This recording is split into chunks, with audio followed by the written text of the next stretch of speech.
gungar man lite så här. Det ser ju inget vidare ut det där, Kenneth, när du står så där. Där, nu får jag upp.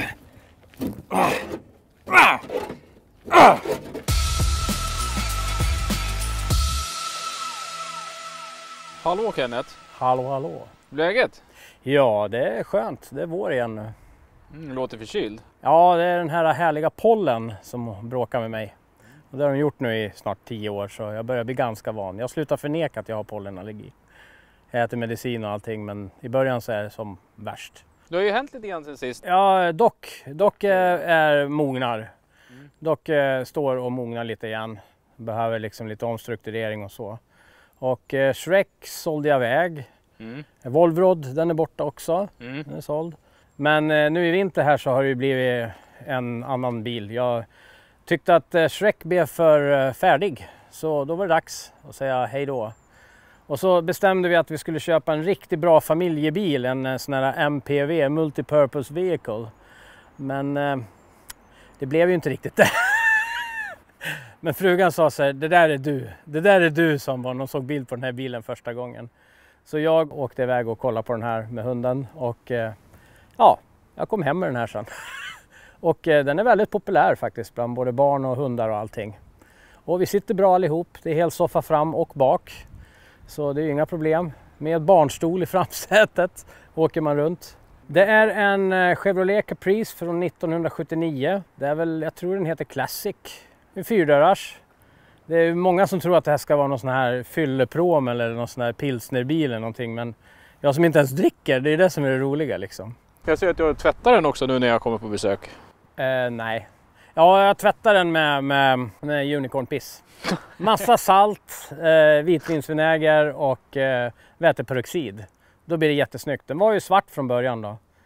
Men det är mindre stäft än vad du tror alltså. Det känns ju, 120 sandpapper då. Ja, men alltså det är ju saltkristallerna som har börjat sätta sig i lacken nu. Och jag har ju lagt på säkert 4-5 gånger och du ser från taket, det bara rinner ner över.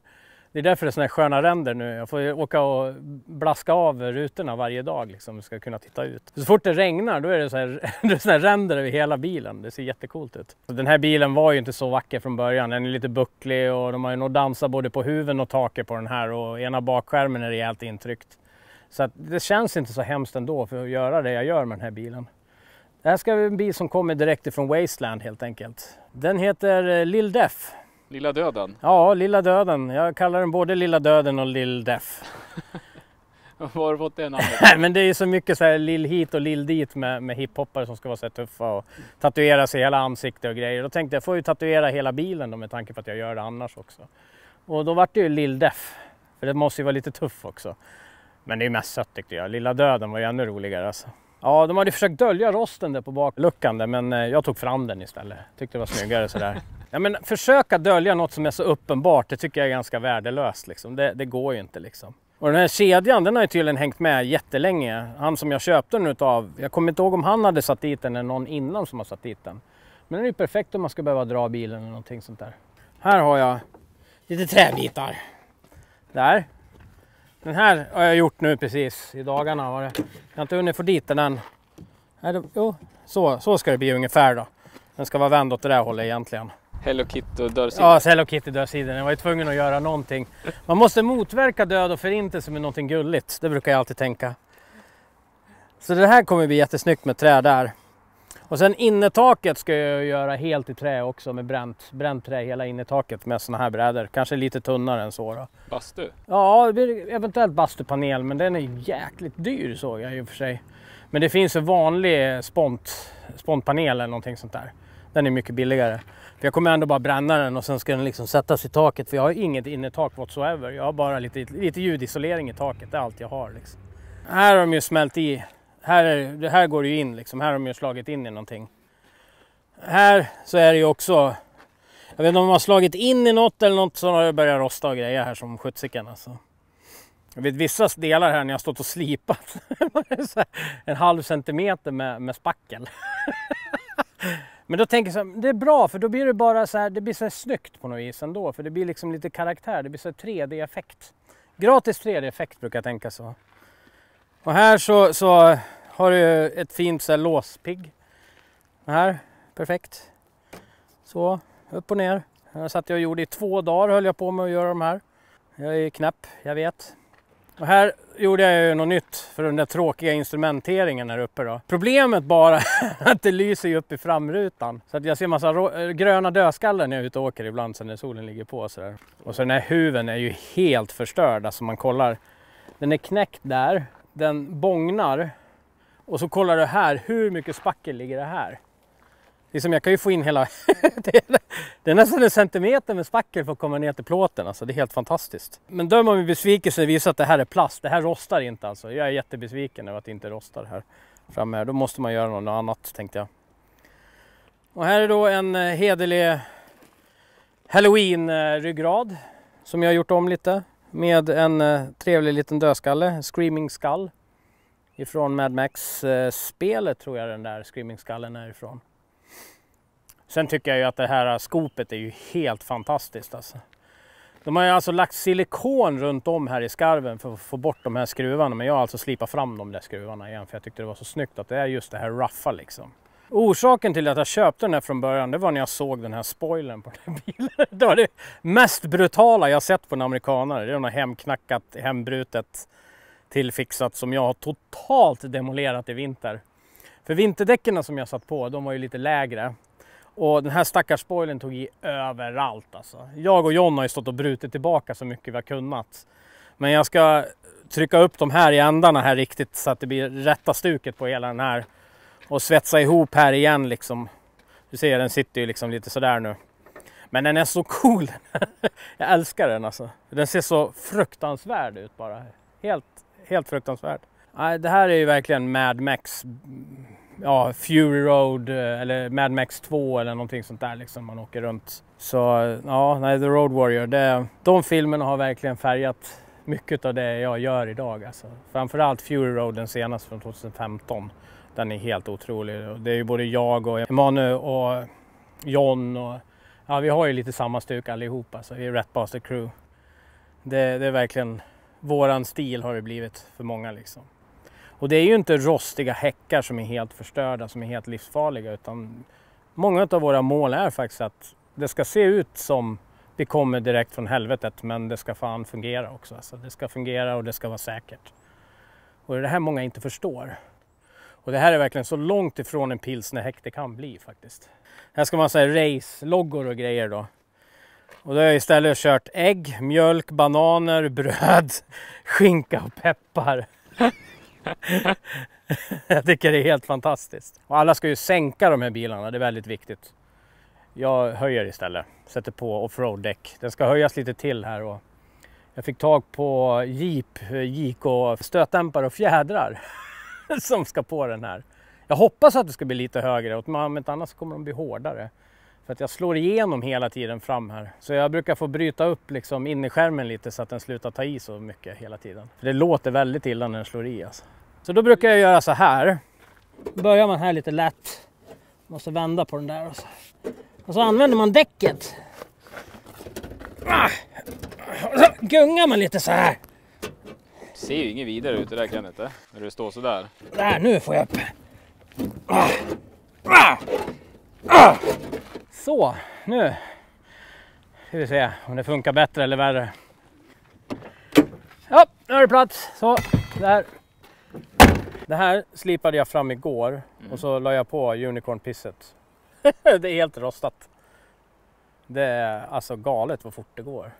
Men hela bilen har du mer eller mindre slipat av så här då? Ja, men jag har inte slipat av hela på något sätt, utan jag har ju jobbat för att gå fram med alla kanter och sånt. Mm. Och så vill jag få fram, det ska se ut som liksom lite plåtar, men jag är ju inte riktigt klar än med alla den 3D-effekten som jag vill ha liksom. Det kommer komma mycket mer, jag kommer jobba fram mera med linjer och så.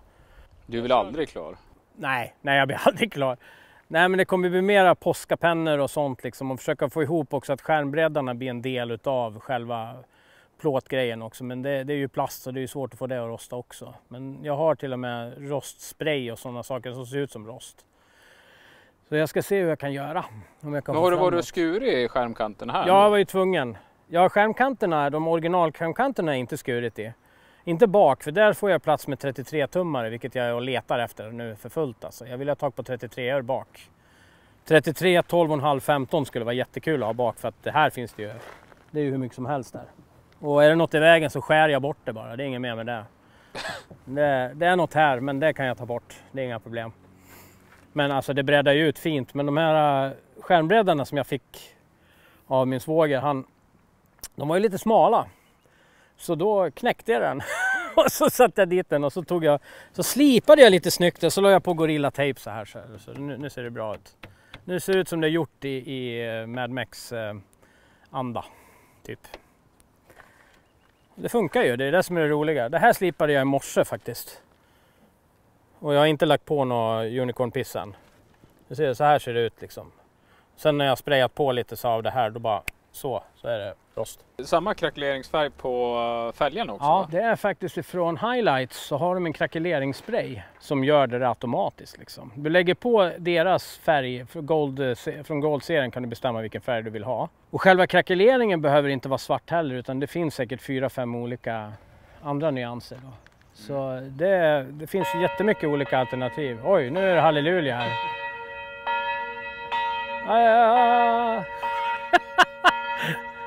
Ja, men det är begravning för bilen här nu, man vet aldrig. Ja, det var det över. Nähä, joho. Det är att man lägger en basfärg då, så lägger man krackeleringen över. Och vill man få till en ännu mera, vill man ha mycket effekt så ska man lägga tjockt med färg. Men du behöver också, för att få det att funka så behöver det vara värme eller sol eller någonting sånt där. Jag brukar ju använda värmepistol då, men jag har ju också upptäckt att det funkar ganska bra liksom att köra utan värmepistol. Lägger man ingen klarlack så blir det den här matta effekten. Då får man den här matta smutsiga effekten. Lägger jag klarlack på det här däremot, då får jag verkligen det här, då kommer det verkligen det gröna fram på ett andra sätt. Det blir mycket, mycket annorlunda då alltså. Jag brukar lägga glitter på först, glitter klarlack, sån här hologramglitter. Och sen så brukar jag lägga på riktigt klarlack sen där. Då får du ju verkligen en häftig effekt alltså. Men det måste torka emellan bara. Det är någonting jag jobbar på dagligen, att inte ha så bråttom. Framförallt när jag målar. Men när vi pratar glitter. Ja. Mark brukar ju vara målad på din bil. Ja, han ska faktiskt göra det om några veckor här kanske. Ja, därför jag sparat bakluckan här faktiskt. Ja, han har ju målat på min Reliant också. Ja, jo, jag vet. Och så har jag varit hemma hos Mark och så såg jag ju hans P1800. Hans hastighetsmätare, det var den som han hade skruvat isär och målat med nagellack. Ja. Gud, jag dog när jag såg det där. Det var det bästa jag sett någonsin, att man har skruvat sönder hela den där och målat med nagellack i instrumenteringen på en P1800. När jag såg bilen så tänkte jag det skrek ju Kenneth om. Ja, alltså jag höll ju på att dö när jag såg den.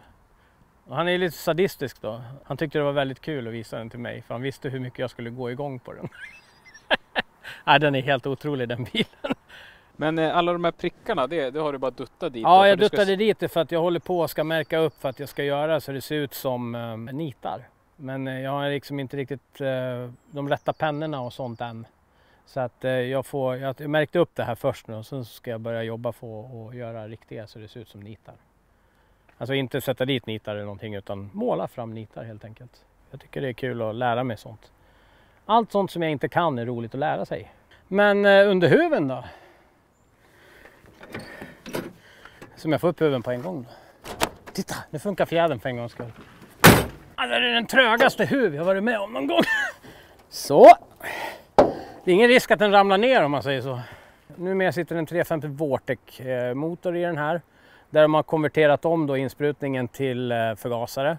Så att det är Edelbrock-förgasare med stort insug tror jag det var. Sen har jag ju pimpat hela kåpan där då. Jag var ju tvungen att skriva Powered by Pure Anger and Insanity då, RBC Sweden. Men de kunde ju ha bytt växellådan samtidigt, det hade varit en bra idé tror jag. Backen funkar ju bara mindre och mindre på den här. Så det blir att byta snart tror jag. Jag har redan varit ur och sköljt den och försökt fixa den vägen, men jag tror att det är nog lameller som behöver bytas i den här. Ja, den gick så konstigt i början, jag tyckte den svarade så dåligt när jag gasade. Det visade sig att det var den här tändhatten här. Den låg här. Och så slog det en massa vita gnistor och lät sig. Jag fattar inte det. Jag stod där borta. Och så var det som låter. Ja, det ser ju till och med märkena här. Här har du ju märkena ifrån den gnistrar. Det ljusa partiet här. Där låg den och så slog den gnistor emot den där. Då gick den alltså på 7 cylindrar då. Så när jag tryckte dit den här, gud vad bra den gick då helt plötsligt. Sen hade jag ju massa problem här med generatorn från början. Det var ju sån här wish-fäste. Men det är det inte längre. Numera är det backofäste och grejer. Det är min vän Fredrik som är en trollkarl på att hitta på saker som mig. Han är lika knäpp som jag är ungefär. Det övre är ett spärr. Alltså här är väl en hylsa tror jag. Jag kommer inte ihåg vad det var. Jo, 36 är det här tror jag. Den ligger ju över här så att då har han ju borrat igenom här och gjort så. Här sitter den och muttrar så är det en lång stång, gängstång. Det här är en 1/2 tum. Och det är också någonting sånt tror jag. Jag ska kolla. Ja, det är också en hylsa. Det där ser ut som 38 eller någonting sånt där. Sen så lossar du den där skruven, sen drar du här bara. Då kan du ställa hur mycket spänn du vill ha på den då. Så det funkar jättebra faktiskt, det gör verkligen det. Men jag tycker det här är så brutalt coolt alltså. Och den laddar faktiskt riktigt bra nu. Nu är det bara nästa grej, det är att byta batteri helt. För det här batteriet har verkligen gjort sitt snart alltså.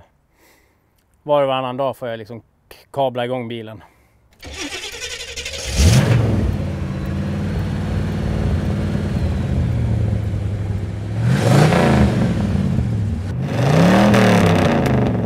Jag är lite sugen på sidepipe för jag tycker den låter lite för lite faktiskt. Skulle kunna låta mer. Man hör virveln i tanken när man gasar sådär. Det är 6 liter soppa där. Jag har ju dubbla avgasrör så det kanske är 6 liter.